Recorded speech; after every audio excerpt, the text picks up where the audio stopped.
This is going to sound very blunt, so I apologize beforehand if you're...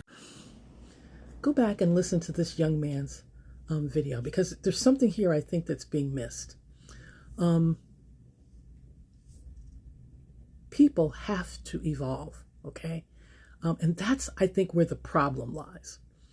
If we go with his analogy of the civil rights movement, if you go back to, let's say, the 1950s, all right, and there's a mill, and the mill has 100 employees, okay, and all of them look like this. The mill will only hire this kind of people, no one else. After civil rights, what happened was the mill has to consider everyone who applies.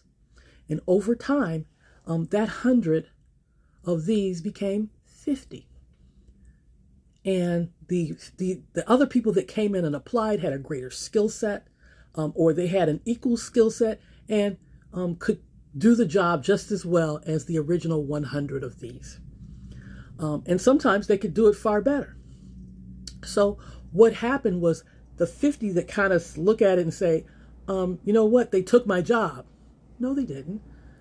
You no longer qualify. You didn't evolve. Because before, you didn't really need a qualification. You just showed up and you got hired.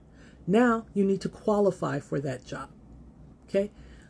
If we look at modern day women, all right, we now have the ability to take care of ourselves.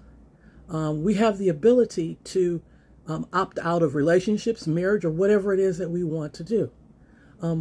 Up until now, a man simply had to have a job and a reasonably nice personality in order to get a woman, in order to get a wife. But that's changed.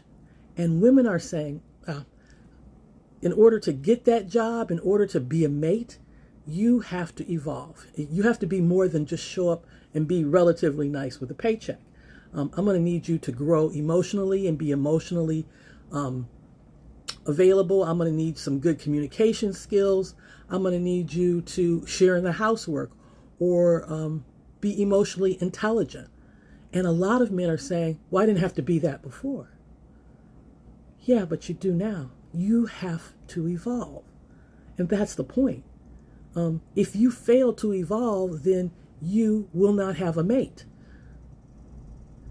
That's why a lot of men are having such a hard time, because they refuse to evolve. It isn't that women are being difficult. It's that men refuse to evolve in a more competitive world. And that's what needs to change.